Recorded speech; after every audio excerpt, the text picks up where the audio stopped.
Wine and dogs. Do I have your attention? If you're a wine-loving dog owner, you need to check out Wags and Wine. Wags and Wine is the only wine subscription box on the market for both you and your dog. If you're tired of searching for great wines for yourself and healthy dog products for your pup, then let Wags and Wine do it for you.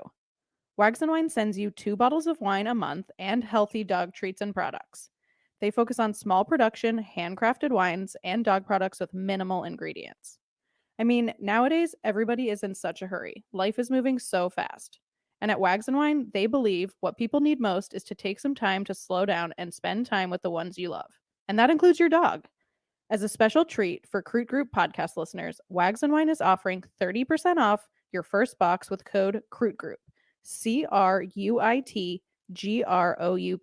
So go to wagsandwine.com, WAGSANDWINE.com to sign up for a subscription and get ready to slobber, sip, snuggle. I'm at the top of my class and you didn't get me a job?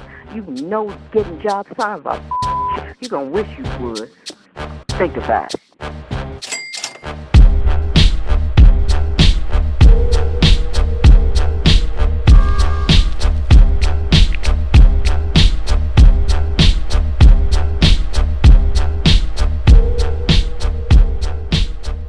What's up, everyone? Welcome to episode number 20 of the Cruit Group podcast. Ryan Levy here with another special guest, my good friend, Mr. Chris Coghlan. How you doing, Chris? Good, man. I appreciate you having me. Thank you. Yeah. So for those of you that do not know, Chris played professional baseball, Major League Baseball, drafted in the first round of the 2006, I believe, MLB draft. And 2008 National League Rookie of the Year for the Florida Marlins. So welcome to the show, man. Happy to talk to you. Yeah, I appreciate it. We go way back. I hate to correct you, but I don't want to take credit. Mine was 2009. 2009. Okay, my bad. Yeah. You're good. I'm aging you a little bit. Yeah, I know, right? It goes quick. Yep. So Chris and I, a little backstory. I was decent friends with your brother growing up. So you're a couple years older than me. So we played baseball growing up together, me and Kevin. And you and I basically, when I was a sophomore in high school, I got to ride the bench the second half of the season during your historic senior year. So it was cool to see, man. I think you hit like 580 or something your senior year. It was a hell of a run. Oh, well, I appreciate it. You weren't there when I got cut my freshman year, so you didn't see when I couldn't even make the team.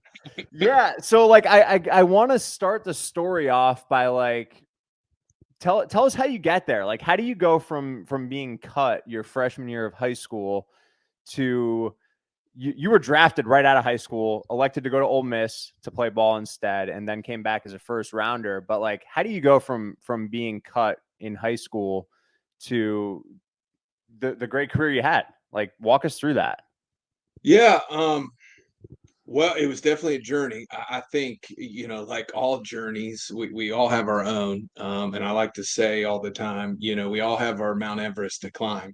It just looks different for each person. But, journeys are dynamic and they take many turns, man. So I will try to stay here high level to this question because there's so many details. Right. But really, listen, I grew up in a blue collar family. My mom was a school teacher. My dad was a cop. My dad loved sports when I was young. So I was raised in playing all different sports. And, when I was 15, my dad died in a car accident and it really turned my life upside down. And he was the most influential person, as well as the most important person in my life at the time. And his dream was for me to go to college. And so I adopted that dream after he passed. But at the same time, I had made a lot of bad decisions as a young lost boy who had no male figure in their life at the time. Fortunately, I had some other people that poured into me and helped rescue me. But I wasn't going to get there with money because we had no money. My mom had 4 kids and working on a teacher salary. I'd pissed away my school because I'd made some really bad decisions. And so the only way I thought I was going to get there was through college. And I just remember waking up like that. This was a huge turning point, not the only one in my life, but a huge one. I woke up. I probably passed out for a little bit. I was stoned and drunk, and from making terrible decisions. And I remember looking in a mirror distinctly, still to this day, and I thought, man, my dad would be so disappointed in me, Ryan, if he knew what I was doing. And I thought, man, everything he taught me, I'm doing the opposite of. Mm-hmm. And so I made a commitment that day in that mirror. It was probably about 4 or 5 in the morning. That I made a commitment that I was going to do whatever I could to honor his goal for me to go to college. And so when I adopted that, it changed everything in my life, and I wasn't making good decisions, and I poured everything into baseball. Right.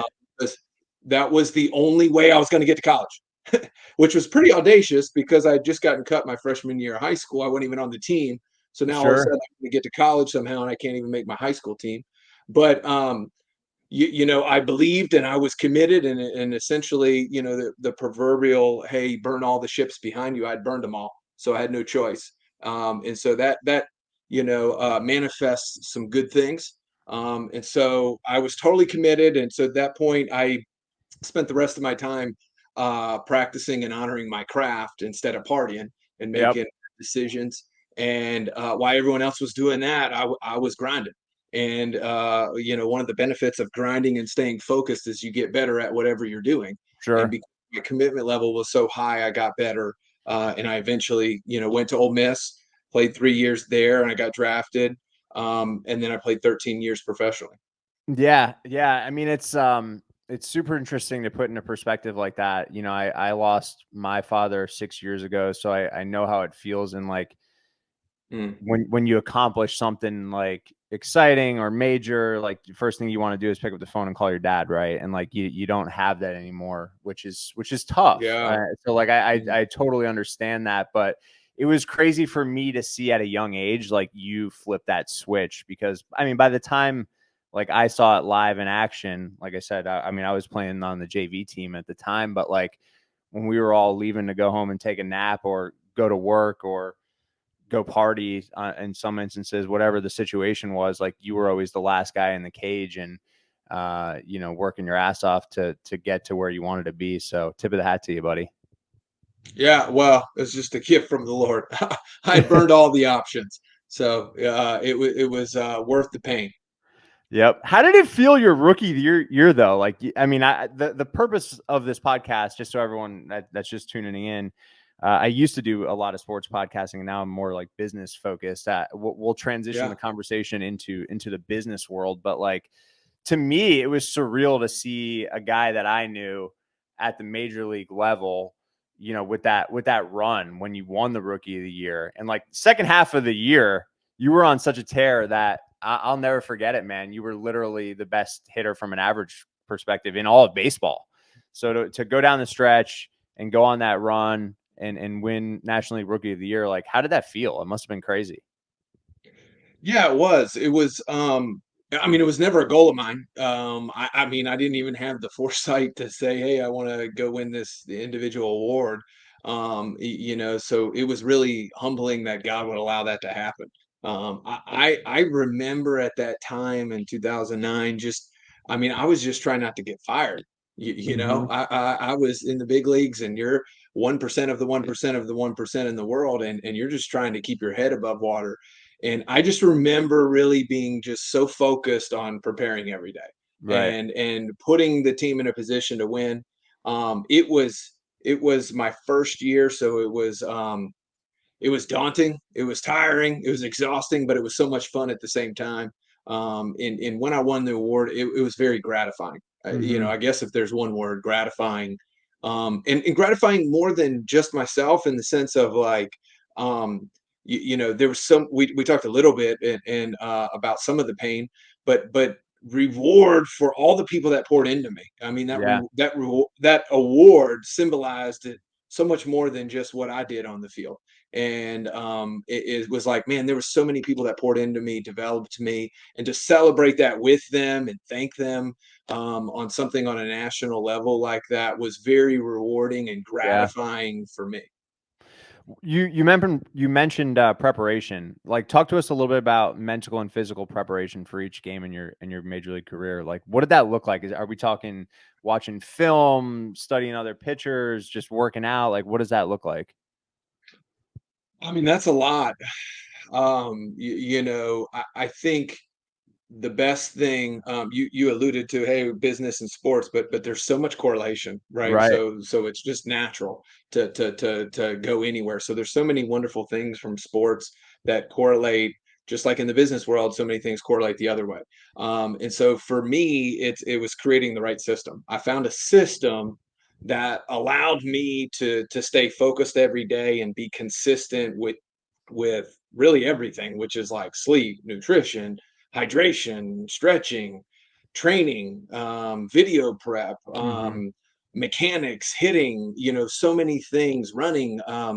And so actually in the business world, I have new teammates now, not on the field, but I tell my teammates all the time, I think the book that does the best job from a practitioner level that really gives a good application to the system is a book by James Clear. It's called Atomic Habits.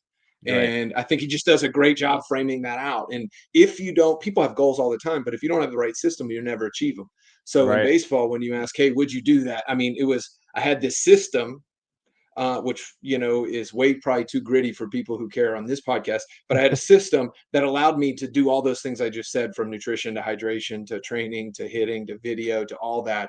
And then you show up and you play at 7. It's like, yeah, you already punched the clock like 7 hours before that. Like Sure. that's just a reward. Did you have like a mentor, or is this some kind of like innate ability that you just kind of like figure it out? Like, what it takes to be in that 1% to actually like maintain a Major League Baseball job. Yeah, I didn't. Great question. I didn't really. I mean, I had people that helped me because I want to make sure I don't take any credit because it's really not mine to have. I mean, God was the one who really gave me the grit, that gave me the gifting, right? Sure. To be able to be very pragmatic, very just boom, boom, boom, boom. And that's the personality I have. I'm very serious by nature. I mean, I love to goof around and I joke, but just my intensity and my passion and the gifts that God gave me. And it was just like, oh shoot, when I do this, this happens. And so when this happens, and this is the behavior I want to have happen, how do I do more of this? And then how do I create the system so that I do more of that? Well, in order for me, it's just like in business, like you have a value proposition that you want to deliver to the world, right? Sure. Well, in order to have that value proposition, you have to have this value chain that allows you to deliver that value proposition. And if you don't align that, then you will not consistently deliver the value proposition to the world. So in Mhm. sports, if I don't have the right system to prepare every day so that when I do go to deliver my value proposition, which is help the team win that day, and every day is a different in how I help the team win, then I won't be ready and I won't be able to deliver that. So I need to make Sure. sure that my system's set up for me to be in the best position to deliver that value. No, I love that. That's a good way to put that for sure. All right, couple more baseball questions before I get into the business stuff. But what would you say Yeah, was the man. biggest challenge you faced during your time in the bigs? Well, um, man, there's so many ways to go here. I could take the rest of the time explaining all the different ways. But I would say this from high level, and then I'll get gritty. Is oftentimes I think people, just like you said in the beginning, hey, I saw you have that great year, right? And oftentimes people see the reward, but they Sure. don't understand the cost or the price you have to pay to get the reward, right? And so today's culture, everybody wants to live the entrepreneur life and live on their own yacht and work remote and do all these different things, but they're not willing to grind to pay the price to get it. Sure. And so if I could say like, okay, what's the biggest challenge I face? I would just say probably injuries, right? And I would say it plural because there was a period of several seasons in a row where I just stacked them up one after Mhm. another. And it first started in 2010, and this was probably the biggest challenge if I had to say that individually, which was, hey, I tore my knee the first time. They thought I was just going to get right back on the field, scope my knee, I'll be back in 6 weeks. that when I went under, they found a lot worse than what the MRI showed. I was down 8 months, right? Wow. Then I came back too early because I wanted to get back and help the boys. Retore my knee, had to have another surgery, which then took another 6 months. So I missed 2 seasons. I lost my job. I was going to spring training to try to get a roster spot. Mm-hmm. And while I was doing that, I herniated a disc in my back. So I ruptured a disc in my back that gave me nerve damage, permanent nerve damage down my leg. That took me another 6 months. So then I got fired, right? Not only did I get demoted before, now I got fired by the worst team in baseball, which were the Miami Marlins at the time in 13. So I had no job. And I had to sign a minor league deal, and I hadn't played in the minor leagues in like 4 years at that time. Sure. And so I signed a minor league deal with the Cubs. They had 9 outfielders that we were in 14, and 9 outfielders that they gave a job to before me, right? So they basically just ran out of options. Theo was like, okay, yeah, he's the only one left in AAA. We'll call him up. We need somebody. Everybody either didn't perform or got hurt. And there was a pivotal moment that I won't forget. This was big in my career, and we were in Wrigley Field. It was a night game. We were playing the Mets, and I pinch hit in the bottom of the 8th. I think it was either 1-0 or 1-1. And I pinch hit against a lefty. And for those of you who don't know my career, I was a left-handed hitter, which in today's world's like a no-no, right? But back then it was just like that's what you do is you hit. Sure. And I face this lefty. I come off the bench, and I'm like, man, this is the worst possible situation. But I didn't even care because I was like, I just want a shot. Yep. I waited 4 years for this shot, and I pinch hit and I hit an opposite field home run to win the game. And we won 1-0 or 2-1. I can't remember. Then they still didn't want to start me, right? And so then eventually I kept producing off the bench, and then they played me, and I didn't turn around. And so for me, the rest of the year I was the leadoff hitter for the Cubs, and that was the most like redemptive year for me. So it was Sure. probably from a personal standpoint the most proud year I ever had. There was other accomplishments that happened, but the amount of adversity, I missed 4 years. I was like an afterthought. I was off the Yeah. map. Nobody cared. Nobody wanted me. I was washed up. He was a one-hit wonder. So to come back and redeem and be like an upper tier player again, and the first time I was healthy in 4 years, and to win a spot back, nothing was given, was emotional. I remember driving home from Milwaukee with my wife, Corey, and I cried. And it's an hour drive right from Milwaukee there, and I cried, and I just was like, I can't believe that just happened. And it was just an emotional time because of the amount of adversity. Yeah, no, that's really cool to hear your side of it, because I actually, oddly enough, at the time I was living in Chicago, and Okay. as you know, I'm a diehard Rays fan, and so like naturally I was a big Joe Madden fan as well. And like living in Chicago, I was walking distance to Wrigley Field, or even when I moved downtown, I would take the train up to Wrigley, or even go to the old Comiskey Park and on the south side. And I remember like all of that happening, and I thought it was really, really cool to see. What was it like playing for Joe Madden, by the way? Well, it was an adventure every day. So that 15 he came on. So in 14 we lost 100 games. Yep. 15 we won. I think it was the biggest turnaround at the time in history. You can fact check me though. And I think we won 97 or 98 games. And that was the first year we had Joe. And I think what Joe did, I mean, everyone has their gifts, right? And so everyone has their blind spots. Everyone has challenges. Everyone has weaknesses. Sure. But one of the gifts I think for Joe, because of his personality and his aura, was like, hey, he adopted a mindset, try not to suck. Yeah, I remember. And I had said earlier in this podcast, hey, I just tried not to get fired, right? Try not to get sent down. And what his mindset was like, hey, there's just so much pressure. You're playing in front of 50,000.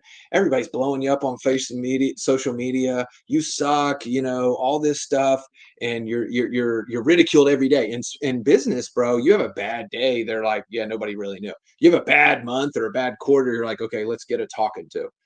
From management. We have a bad year in sales. We're like, okay, what are we going to do next year? You have a bad game, you get fired. Yep. That's it. You go from Chicago to Des Moines, Iowa, and go grind it out in the cornfields for $1,500 a month. Right. I mean, that's the cutthroat nature. So he just realized that and had a good aura, a good pulse for him. So we were a very serious, mature team. And so he was perfect for us because we were all so focused and so about winning. So he kind of just brought a different perspective that I think we really needed, that kept us loose on a very intense level. Sure. No, that's cool. You talk about injuries and all that and performance. Let's fast forward to 2018, and I honestly don't know this story, or like if it was injuries, but like at what point in 2018 or in your career in general do you realize like, hey, it's time to hang it up? And like, did you have this plan in the back of your mind, or even like, earlier in 2014, 2015, when you're going through injuries? I think it was even earlier, whatever the year was. Like, do you have in the back of your mind, like, hey, I need to start thinking about like what I'm going to do next? Yeah, this is a great question. I'm not going to even profess that I know the best way. I'll tell you what works for me and the way that God wired me and gifted me. I don't believe in plan Bs. Okay. So for me, I'm the worst person to ask. I used to have business people when I was playing all the time. Hey, have you thought about your plan B? Hey, what if you invest in this? Hey, what if you do that? And I even entertained it at one time. And again, I'm not saying that my way is the only way.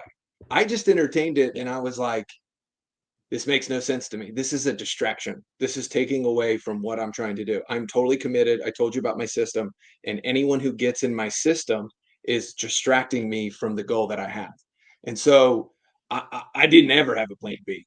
And every time they told me to have a plan B, and I'm tempted, of course, when I'm tempted just like everyone else. Hey, 4 years, like I have doubt, I have like insecurity, I have, issues. I'm like, dang, am I ever going to get back? Am I one hit wonder? Like, am I really that good? Am I ever going to be healthy? Even if I was that good, I'm not healthy anymore. How am I going to even do it? I'm competing against the best in the world, not the best in the Yeah. country, not the best in a region, not the best in, the hemisphere. Like, I mean, it's like, wow. But I just kept believing. And I think that's where, the fruit of the pain and the suffering, that's the greatest gift, really. And so I just had a high threshold for perseverance. And I think when you asked that question in 18, I tried to come back. I basically begged Theo Epstein for a job. He's like, hey, I can't give you one in the big leagues, and I'm not even going to give you a roster spot, but I'll let you rehab. Because I was coming off 17. I tore my labrum and my rotator cuff with Yep. Toronto. And so I had to call and beg him. That was humbling. So I played with a bunch of 16-year-olds in Arizona League, grinding it out in 100 degrees from 6 a.m. to 6 p.m. And rehab, came back, ended up getting a roster spot in the minor leagues. I was in AAA. And this is when it hit me. And so I'm playing. Of course, it's not going well. And of course, I'm like, man, this isn't the way I work. But I've gone through so much that it's like, yeah, this is just a bump. Right. And we had a guy, Randy was his name. I forget what his title was. And, but he was high up in the minor league system. And I sat down with him. I said, Randy, I respected this man. He shot people straight. And I said, hey, can I talk to you? Yeah. Sat in the locker room. And I said, Randy, listen, I just want to know. I know I'm not getting called up to the big leagues. I'm in AAA. It's the second last game of the year, right? And I said, what, like, I'm trying to like think about it from your perspective. Like, what do I look like as an asset to people in your seat that make all these choices? We called them the suits and ties that make who they're going to employ. Yeah. And he said to me, he said, Chris, straight face, he said, you're pretty washed up. And I said, I try not to laugh, right? And that's just hard, like, man, I'm like 33. And it's like, man, you're washed up. And I was like, really? I said, so like, if I come back and if you give me this, like, would you sign me a minor league deal? I know I got to sign another minor league deal. I don't mind going and grinding it. I've done my whole life. Probably not, Chris. And that was the moment I went home and I realized I'm done. And I told Corey, my wife at the time, I said, we had one more game. She's like, are you going to play tomorrow? You're done. I'm like, yeah, I'm playing tomorrow. It's the last Yeah. game. She's like, it doesn't mean anything. Why don't we just go home? And I was like, because I'm going out the right way, and I'm going to honor this last game. And it's going to be the last game I ever play. How'd you play? And so I played that last game, and I knew I got to hit my last at bat, and I was done. I knew I was done. That's pretty cool, though. I mean, so after that last game, you go home, are you like in panic mode, or you're just like, I'm going to chill for a little bit? Obviously you made some money, but you see a lot of guys in the big leagues. Let's call a spade, right? Like, you didn't make 100 million in your career. You did very well for yourself, but like, there's a lot of guys that are in your position that like maybe they got into booze or drugs or just like bad investments and just like totally screwed up their lives. But like, what did that first 3 to 6 months look like for you after you retired? It was tough. It was like 15 to be exact. 15 months of uncertainty. So everyone goes through that. No matter it's a new season of life, right? And some people are scared to ever pivot, and I had my fears too, because the whole world preaches you're just a dumb jock, right? And so you start to believe like, man, I only know baseball. That's all I know. And what you don't realize, and this is where I want to try to inspire other athletes, because it doesn't matter what sport, and why I want to encourage other athletes, is like, that's not true. That's a lie. It's from Satan. Sure. There's so many wonderful things that you learn. Like, I'll tell you right now, being in business and investing in other startups and then running and operating my own company, going through acquisitions, going through a lot of different things in business.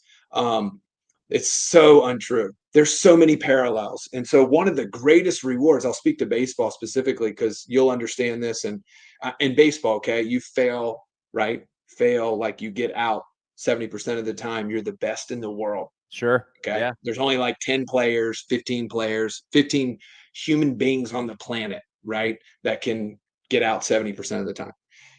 So you have a high threshold. And I didn't know this because nobody articulated this to me. Nobody inspired me. Nobody told me that the world just told me like, hey, you better get back in baseball, or like, dude, good luck. Like, you might need to go back to school because you really don't have anything to offer this world. And that's a lie. And so now, did I go back to school and go finish my degree? Absolutely. Did I go get my licenses for other things? Absolutely. Did I jump head first in? Yeah, absolutely. I chose not to go to baseball, Ryan, mainly because, and I'm not even saying this right, I thought at the time, man, my kids, how am I going to shepherd them well when all I know is baseball? Right. In order for me to shepherd them with life skills outside of the Bible and outside of baseball, I felt inadequate. And so I was like, okay, well, I got to lean in. I got to go jump head first into this thing, because I have so much I want to shepherd my children with. And I don't want them to be fearful, and I don't want them to be paralyzed. And I don't want to have to always have my kids go to someone else to help. Right now, obviously, there's other people that can help them, but I want to be able to shepherd them and put them in the best position to succeed. And success looks like something totally different than the world defines it to me. And so for me, I just was like, I jumped in. And so what I would tell these athletes and everyone else, right? 15 months it took me through prayer. Went through a bunch of meetings. I took self-assessments. I read books. I mean, I loved it and hated it at the same time because I felt lost so many times. I'm like, what am I going to do? And I thought I was going to do like 20 different things, right? And so I'd go into one, and then like a week later, my wife would be like, just stop telling people what you're going to do. And because she kind of got a little embarrassed because I'd change my mind all the time. And I'm like, sweetie, I don't, it doesn't bother me what other people think. I'm not really worried, right? This is what I think I'm going to do. And maybe in 2 weeks I change my mind and I go do this. But eventually God made that known to me, and ended up buying a small business and did that. But what I would tell athletes is, listen, the adversity that you face and the pressure that you face at the highest level, with everyone in the world seeing you proverbial naked, right? You're being judged every day in front of everyone. They're dog cussing you. They're telling you how much you stink, how inadequate you are, unworthy you are of pay, of the position, that want you fired, write you articles, blast you everywhere. Like, you can endure that. Like, I got into the business where I'm like, this is like, I mean, like, I don't want to be arrogant here, but like, are you serious? Like, are we whining because you don't have a blue pen? Like, you don't have a blue pen. You can't write with a black pen. Yeah. Like, you don't have the right chair. Your office doesn't have a window. Seriously? Like, that's what we're tripping about. So I was just like, man, or hey man, we decided to run this product line out and it failed. Like, man, we're a bunch of idiots. What were we thinking? I'm like, no, we're not. Like, that was great. Now we know what not to do. And let's go do this. And what if we iterated that? And so they're so scared to fail. Where in sports, you failed so many times that you're not even scared to fail. That's one of your greatest strengths. My greatest strength is, yeah, you could judge me all day long. I'm going to change my mind every day, right? I have the right to change my mind every day. and I'm going to try and iterate, and I'm going to move at fast speed.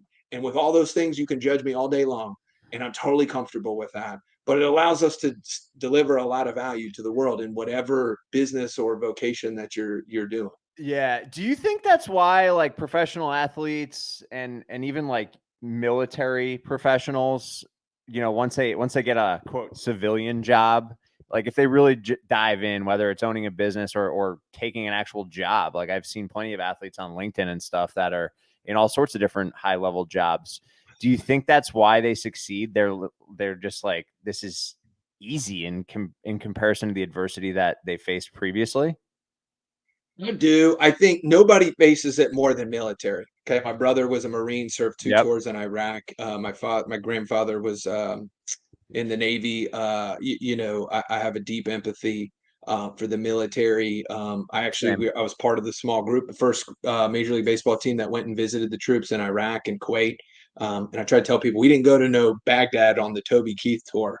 We were doing the real thing, flying Blackhawks in, and it was great. And so I have a deep empathy for the military. I don't think anyone does it better because their life's on the line, right? So there's more to lose for them than anywhere else. I do think entertainment is probably the second threshold. Politician is up there too, right? For the most to lose. And so now that there's challenges, right? Because you called it civilian, right? Come back to the civilian world. To use that analogy, like that's hard because we're focused on this other world and we operate, and now we're going to change the goalpost and then assume that we're going to have the equipment to do that. So what I would say is absolutely they have the greatest opportunity. Entertainment, which athletes are part of that, but I would say in anything, musicians, the same thing. They got to go out and sing a song, dancers, whoever, right? How do you get to be the greatest in the world? You got to be super driven. You got to be have a high threshold for pain and failure. And you have to be really talented, right? Sure. So those aspects translate to the civilian business world that you call, but I would call vocation.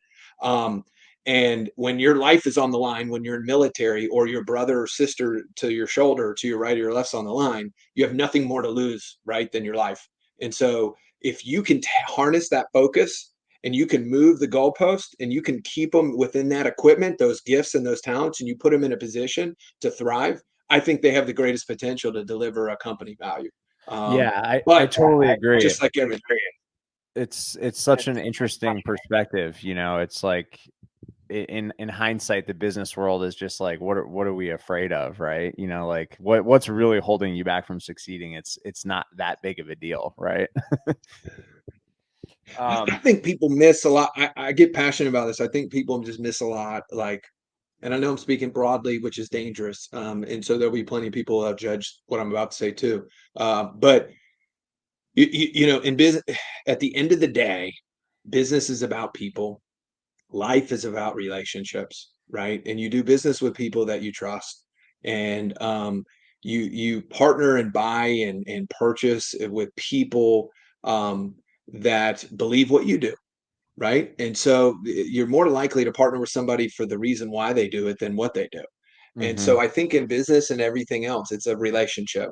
And part of a relationship is building connection. And we do that in a multitude of ways. We do that through the internet, we do that through in person, we do that through email exchanges, we do that in a multitude of ways. And at the end of the day, you have to establish trust. And how you establish trust is unique in your own way, right? And you have to have that connection. And people are dying to be connected, right? At the end of the day, we're hardwired that way. That's how God Yeah. wired us. And so when they feel like they're connected to a brand, no matter what brand that is, no matter what industry that is, they're more than likely that's going to be part of their identity. And they want to be a part of the pact, and they want to be a part of whatever that is. So I think I get it. Business is dynamic. So sports, so's military, so's everything. But to simplify in a dynamic, complex world, if we understand what is truthful and then we build up from there, I think we have a better opportunity to deliver value to the world in whatever endeavor that we're doing. So I just think sometimes we overcomplicate it. It is very complex because we have to execute every day. We have to make sure, like I said, we have to make sure our value chain matches our value proposition, and we have to be super consistent with that. We have to have Mm-hmm. a vision. We have to have a culture. The culture is predicated on how well they understand that vision and how soon they can connect and be able to have a pact. And when you do that, you're able to move faster. When you have it fractured, you have to move slower. And when you're united, right, on a mission and a cause that's bigger than yourself, and this is the same thing in sports. That's what's great. Now, sports is playing a finite game, right? There's always a winner at the end of the day. Business is just, it's in perpetuity, there, right? There's no scorecard in the sense of, okay, I was the best, because what is the best? And then you got to define that. And there's not one season for the best, right? It keeps going on. So people use best too much like sports, and I think people miss that. But there is a ton of correlation from sports to business. Yeah, it's really interesting to think through that way, because I feel like in the business world, like you're not typically going to get injured, like you have this longer runway to figure things out and to like build your career and figure out what is the best in your mind, or like, as you phrase it, what does success look like?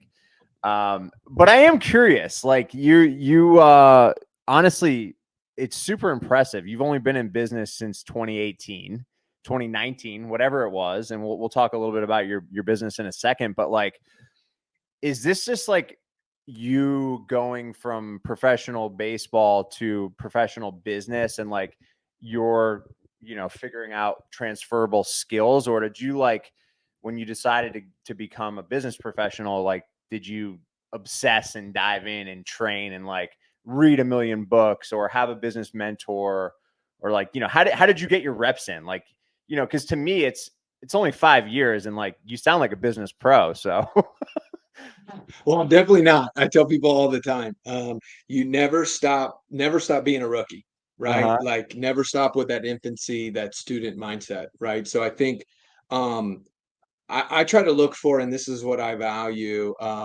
in people, and maybe is like you got humility, curiosity, and drive, are the three major components in my mind. There's others, and I get that, but I'm just trying to simplify, right? And so for me, it's like, okay, humility starts it all, okay? And then from humility, because you recognize you don't know everything and you understand that, you're more curious by nature, because you're like, ooh, I'm kind of scared, I actually don't know, right? There's an old saying that says, hey, the more knowledge I acquire, the more ignorant I realize I am. And that's so true, right? Mm-hmm. So the more I start to understand things, the more I'm like, oh my gosh, I've been doing 10 years of life and I didn't even know that, and now I know that. Like my whole world went upside down. And what else don't I know? Which then scares the daylights out of you, right? Or it should, because none of us are that smart. None of us are. And so humility, right, spurs curiosity, and then curiosity, not ambition, because I look at ambition as a negative term, right? I say drive. Now you got to have the drive to go execute that. We have a million ideas, and people come up with ideas all day long, and ideas are important. They are. But at the end of the day, somebody's got to drive that idea and deliver it. And Yeah. so the proof in the pudding, the money that's made, the championships that are won are in the execution, right? It's the hardest thing. So humble, curious, drive. And if I can align those, we'll all learn, right? Because you don't need to know everything. You don't. Love that. Why do you consider ambition a negative? Great question. So ambition to me, right, is more about like wanting certain things, right? Like I'll give an example for me. When I retired, I'm like, man, there's so many things I want to do. And I read all these books, and then I'm like, man, I wonder if I went into real estate. I wonder if I invested in startups. I wonder if I went into VC world. I wonder if I went into private equity world. And I read all these books that went with those industries, and then I would do whatever. And then I'd look up and my family I hadn't connected with. I hadn't connected with God. I hadn't connected with my relationships, because I'm just in this tunnel, just trying to consume as much information as I can. And all of that was driven off ambition, right? Ambition to do all these different things for whatever reason. Some of them were out of my own insecurities. Some of them were out of good, motivations. But I didn't ask myself the question, okay, what's the cost here? Right. And so I think of ambitious people as, or myself, when I am ambitious, I'll make it personal. When I'm ambitious, I'm thinking about all these things I want to do, right? Whatever they may be. And but I don't always enter the mind of the cost. I have to ask myself, what's the cost? Because everything comes with a cost. It may be Of time, it course. may be resources, it may be relationships, it may be whatever. And so when I'm in ambition mode, I'm not thinking about the costs. When I'm in drive mode, I know I've already weighed the cost and now I'm going to go pay the Mm, price for it. And how well I frame out the cost is how well that reward ends up being, right? Like if I misrepresent the cost and I'm like, oh shoot, this hill was a lot higher to climb than I originally thought. I don't know if I want, and everyone does that at certain times because that's what ambitious people do. That yeah. what ambition does that. And then when you get wisdom, right, from doing that, because you have to do that a couple times, and then you get enough of them. That's why when you said in 2018, when Randy looked me in the eye and said, hey, you're washed up, my ambition and my pride said, oh, I'm going to show you, just like I've done every other time. But my wisdom said, oh my gosh, that's going to come with a great cost. I've already paid so many costs just to get where I'm at. And you Yep. know what? I don't think that cost is worth it for the sacrifice of my family, my son, everything else, just so I can climb the Everest one more time to raise the baton. And so it's the same thing. So ambition to me, is framed as more when I'm in that mindset, it's more of a negative thing than an actual positive thing. And so I like using the word drive. Yeah, I really like that. I've never heard it put that way, but I mean, it totally makes sense. So I know we've only got about 10 minutes left here, but talk to us about what you're doing now. Right now, again, trying not to be ambitious, trying not to do too much. So we're in Florida now. I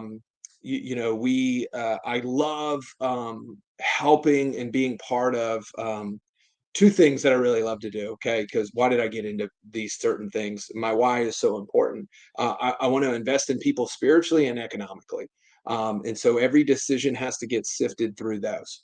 And so my decisions, because time is so precious, I have to be disciplined with it. It's more about what I say no to than what I say yes to. Right. And so I'm like, okay, I thought in order for me to be a better investor into people economically, I'll come back to spiritually later. Economically, I didn't feel like I was a great operator, and I didn't feel like I could bring a lot of value outside of a checkbook.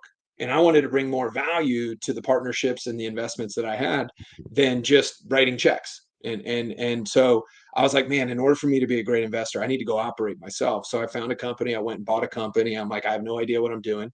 Right? We're at Fastening Specialists. It's a company that's been around since 1954. Our slogan is making connections since 1954. We simplified the distribution of fasteners. That's what we do and why we do it, to honor and glorify God by the way we serve others. So that's why we exist. And we get the privilege to be able to honor and glorify God by the way we serve others by simplifying the distribution of fasteners. And we do that in a multitude of ways and in a multitude of industries. I knew nothing about widgets, knew nothing about construction, Yeah. knew nothing about anything. I just was out of the genesis of, in order for me to be a great investor in people economically, I want to bring more to the table beside a checkbook. And the best way to go is be a practitioner for years and learn how to get in the weeds and operate and lead people. I took certain gifts that I didn't know were transferable at the time, but now that I've been doing it for 4 years and every day, I realize, oh my gosh, all this stuff connects. I didn't waste anything. I got so many advantages. Yeah. And just like any great leader, I have my weaknesses and I got to make sure that I put my teammates around me for my blind spots and where I'm weak, put them in a position to dominate where they're best at. And if we have the best talent with the best mission, with the best culture, we'll deliver value to the world. We're not trying to be the best in the world because we deliver a unique value prop. And there's a multitude of people that will want that value proposition. And our job is to articulate that in a clear, precise way so that the customer can say, yeah, I want to be a part of that mission, or no, I don't. Thanks for Yeah. letting me know. I'll go buy somewhere else. Did you I'm curious, has the business grown since you've taken it over now? Yeah, I'm so green in so many things. Just so I had coaches my whole life. I hired a business coach who is my business mentor. I'd known him for 10 years, and he was great. I told you about him, Wally David. He started Simcom, was a flight aviation company. Fantastic leader, helped me along the way. He was on our board. I reported to a board of directors when I first got into the company. Then I ran it for 2 years. My first job, I'll never forget. So I became the CEO in January 2020. February hits, and my business mentor says, "Welcome to the big leagues of business." And I laughed because that's when COVID hit. And Of that's when course. the whole world turned upside down. And I'm a month on, and it was just so great. And that's where baseball again puts you in a great position, sports, because it was like, oh my gosh, most people are freaking out. They don't even know how it's going to work. I mean, we got about 40 something employees. I call them teammates. I got 40 something in teammates, and I'm like, okay, let's go. What are we going to do? We got to move this, got to do this. I'm asking him. He started a flight aviation company. You can imagine 9/11, right? He Yeah. had 1,500 employees. Wow. And holy cow, I don't even have any flights anymore. What am I going to do? Talk about that. That's way worse than mine. Mine's just like, and nobody knew at the time what COVID was, and everybody's firing everybody and laying off and all these different things. We were very fortunate, and there was a lot of things that we did, but it was great. I was like, I wouldn't want it any other way, Wally. Fast and hard. Let's jump in the deep end. I mean, they're going to write books about COVID time, Yeah. right? And so, what greater way than the first? I'm 34 days on the job. Haven't even hit the 90 days, and it's great. So, that was that was a great kind of kicking off for me. And I think that I was very grateful to have him. We doubled the company in the first 15 months. Amazing. And we're about to double again. And so it's been a fun ride.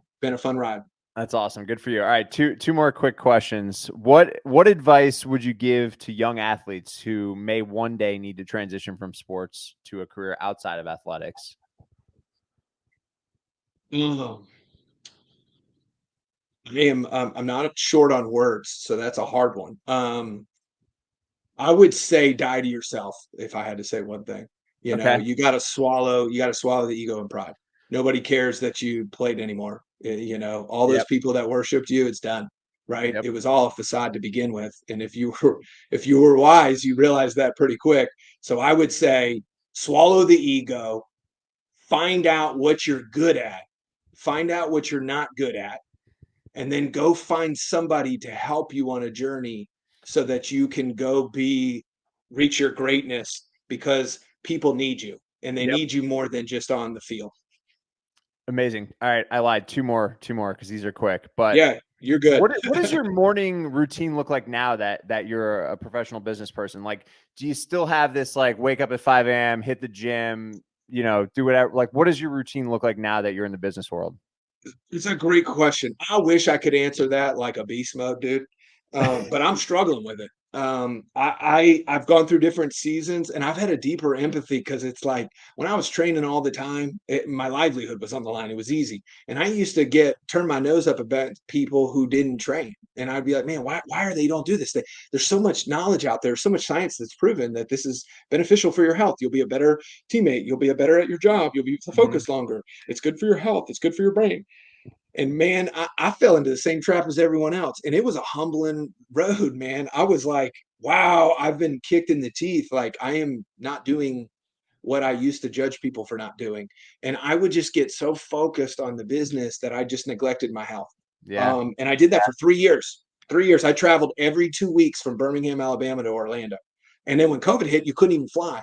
So I was driving 9 hours, every other week back Wow. and forth. So 18 hours. And I was just eating bad. I wasn't training, and I was working out of fear because I didn't know so much, and I felt like so many people knew anything, and I'm responsible for all these people, and how do I lead them well? I don't even understand my products yet. So now I moved here, and so I'm still trying to find structure because I not moved into my house. I lived in an apartment for a year. I don't recommend that if you can avoid it. So I do my structure in the morning is right today, and what I've been doing at least the last 3 months, maybe 6 months, is and James Clear helped me with this, because I realized in sports the system was set up for me to succeed. I set it up in the off season, but the team set it up during season. So now when I'm here, I'm like, man, so I'll get up, I'll get hydrated, I'll go work out, I'll realize, Chris, do not shower, do not brush your teeth, do not put your contacts in until you work out, because you can't start your day until you train right. And Yeah. so I would do some form of exercise. Then I'd go get myself ready. Then I'd go to the office, and then I'd grind and I'd do my thing.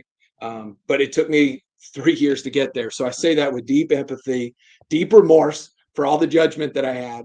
And it is hard. And if you don't fight for it and you don't create the right system, you'll never do it. There you go. Yeah. I wish I had the work ethic and like routine I have now when I was younger in college and in school. Like I do wish that's something I had. And you know, it's interesting. I feel like what turned a corner for me was after my father passed away. Like I was just like, you know what, like I'm going to go balls to the wall on my career now. But all right, last question. I typically ask all my guests this, but you mentioned success and you said your definition of success is different than the average person. How do you define success for yourself? And you only got a minute. So you can't go. No, it's great. Yeah, I would say don't waste your life. That's success to me, you know, and that is not defined by rewards, accolades. That's not defined by money. So success is delivering, not wasting your life, and delivering value to the world. We all have value to deliver to the world. We've all been entrusted with certain gifts. It's our job to understand those gifts and to use those for other people. We're called to serve. We're not called to be served. And so when we recognize those gifts, we serve others with those gifts. And I'll give you one quick story because this story I hope will help. So in 2016, we win the World Series with Chicago Cubs. Okay. It's been 103 years. First time, right? There's 7 million people at the parade. It's like one of the top 4 largest human gatherings in our Earth's history, which I don't know whether to be proud or sad of. But it's it was there. It's mesmerizing. It was epic is the word I use. Somebody said, "Hey, you only get one word." I said, "Epic." It was epic. It was unbelievable. And I'm driving home. So I'm packing up my U-Haul and I'm driving back to Birmingham, Alabama from Chicago after the parade. And I got a hunt that I'm going to in New Mexico. So I got to drive home. I drive home, and the whole time I'm driving home, it's like 13 hours. I don't remember. It's by myself, right? Corey and Judge are going to fly. And I'm driving home and I'm like, and I have this moment where I'm like, is this it? Like my whole childhood, game 7, all the history in the world. There's only 25 dudes on the planet that'll ever walk the planet that get to say they won the World Series with the Chicago Cubs. Crazy. And I was blessed and fortunate to be one of them, right? And I played a small role in that. And I'm like, is this it? Is this all there is? Like, I mean, in my head, I thought it was going to be so much greater. I mean, it's cool, it's epic, but like, it didn't fulfill. And so that's what I say, like everyone's got their Everest in whatever industry or whatever endeavor they're running. I got to the Everest, fortunately, a couple times in 2 different ways. One of them I got there, both of them I got there actually. And both times I was like, is this it? Is this all there is? And what I realized is none of these things in this world are called to fulfill us. And we spend our lives climbing this Everest and we get there when we finally get there and we go, is this it? It's cool. It's great. Wow. Don't get me wrong. It wasn't terrible. It was great. It was cool. There's so many wonderful perks from it, but it still doesn't fulfill me. And so I say that because it's like, okay, what does success look like to you? It's not winning a World Series. It's not winning a Rookie of the Year. It's not making millions of dollars. It's not being famous. It's not being whatever yours is, right? I'm just telling you what I was able to accomplish by the grace of God. And I'm just saying none of that matters, right? None of it matters in the grand scheme of things. And so what does success look like? None of that. Success looks like, you know, how do I take the gifts that God's given me and impact others with them? And how do I serve that, right? How do I bring value? Man, that is deep. That is deep. What a Yeah, way to I'll end let it. you I'll let you manifest. I had 13 hours to think about that, but I've been thinking about that for years since then. You know, and like, wow. I mean, you go make your wine, you go get your company to be in the best recruiting firm in the world, right? Let me encourage you, don't try to be the best. But even if you do it, right, whoever defines best, right? Don't let them define you or box you in either. But like, Ryan, you're going to get to that point and you're going to go, is this it? Yeah. Well, I mean, This is that's it. kind of like, to me, that's why I look at bringing people along, you know, like mentoring them and giving them a purpose. But no, that's awesome. I love the mentality, man. And it's been a great conversation. I really appreciate your time and best of luck to you. I look forward to seeing what you do over the next 5 years in business and doing this again. Yeah, man. I support you. I'm excited for you, and we'll stay in touch. Thanks for having me. All right, buddy. See ya. All right, bud. See ya.